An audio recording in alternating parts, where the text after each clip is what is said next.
Chapter 16. Whoa, I'm the one who lost the game?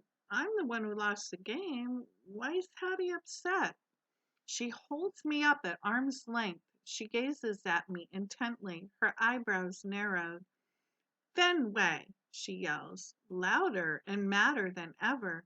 She keeps on yelling and yelling. She does not even sound like Hattie. She sounds like somebody I don't know. And she looks like somebody I don't know, too. Her shoulders are tense and her hands are trembling. Her face is puffed and furious, and her eyes are pooling with wetness.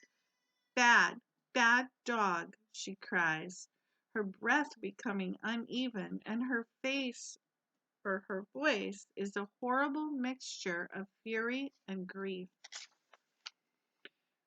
Tears start spilling down her cheeks. Bad dog, bad, bad dog, she wails between sobs. My ears are sagging, my eyes are wincing, and it hurts too much to look at her. Even my fur is drooping with sadness. I try to shrink, I try to recoil, but she's holding me tight and there's nowhere to hide. Bad, bad dog, she cries over and over like she's the one who's in pain. Why is this happening? Why is Hattie angry at me? We were playing chase, her favorite game, and we were having fun. I even let her win. Hattie turns my face back towards her face so I can't look away. She keeps saying those terrible words. Bad, bad dog, right into my eyes, like somehow I'm going to understand. I can't bear to watch, Goldie mutters. Or listen, says Patches. And I was beginning to think that things couldn't get worse. The ladies were right. Hattie's changed. And now, on top of this horrible agony, I have to suffer humiliation, too. All I want to do is run away. I try to wriggle out of Hattie's grip, but she only clutches me tighter.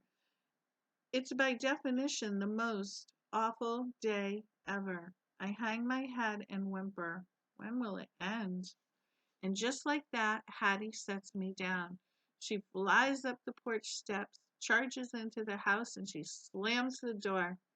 Angel gives me a little cry of surprise and then bolts after her. I curl up in the grass, covering my eyes.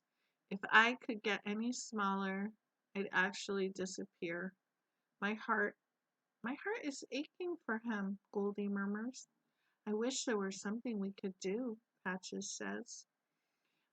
A bee buzzes overhead, happy as can be, like all that matters is the next flower. Please go away, I yelp. I must have been lying in the grass for a very long time because the sun is drooping lower in the sky. Food lady opens the door. Fenway, she calls, like it's an ordinary supper time. Hey, maybe it is an ordinary supper time. Maybe whatever happened is over now. I trot inside and I poke my head into the eating place. My supper dish is filled with food, all right, but it's in the same spot as usual on the wicked floor. And that's not the only bad news. Fetchman's at the table. But where's Hattie? Is she gone?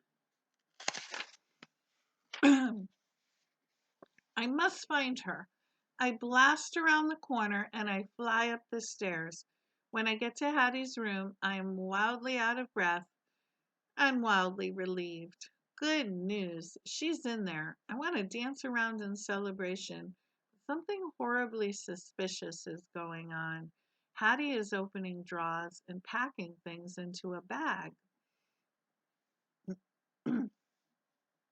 I go to inspect them, but she grabs my collar. Stop it, she scolds, pulling me away. She grabs a rolled up blanket from the closet. I chomp one end for tug of war, but Hattie sneers. Stop it, she yells again. I slink back. Hattie's upset, and she's packing things. It can only mean one thing. She's leaving. She must be stopped. Food Lady and Fetchman are either unaware or not up to the task. As usual, the job falls to me. If I only knew what to do. Hattie grabs her cap and she goes to toss it into the bag with her other stuff, but then she stops. She scowls it. She scowls and tosses it onto the dresser instead. She looks around the room as if searching for other things to pack. I follow her gaze to the bed. Aha, the used to be bear. That's how to stop her. I bound up and I snatch it. I hop off and run around the room. Ha! Hattie can't leave now. Hattie hurls the bulging bag over her shoulder. She hugs the rolled up blanket. I prance in front of her, waggling the used to be bear. I prepare to take off the moment that she goes in for the chase. But she barely notices. She heads for the door and races down the hall. Whoa, how did that not work? I drop the used to be bear and I race out of the room. It's all I can do to keep up with her. She dashes into the eating place where Fetchman and Food Lady greet her with concerned faces and lots of chatter. Fetchman's voice is soothing. Food Lady sounds more like pleading. Hattie clutches the blanket roll to her chest. Her body is tense and trembling like her hackles are raised. She shouts angry words for a long time, tears sliding down her face.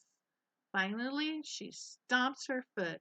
She glares at them, waiting for them to respond. But they're quiet.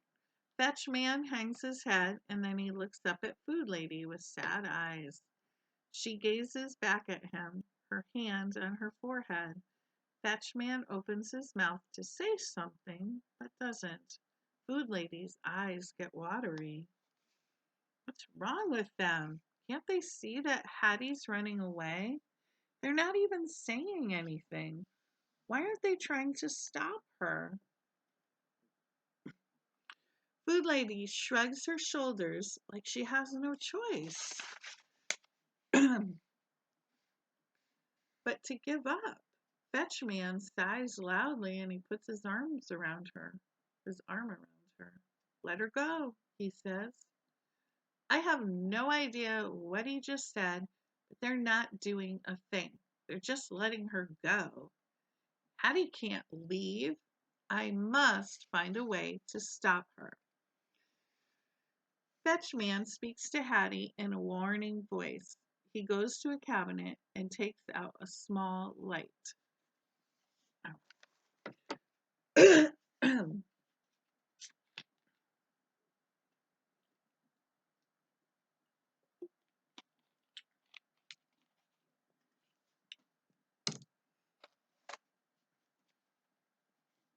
Find my space.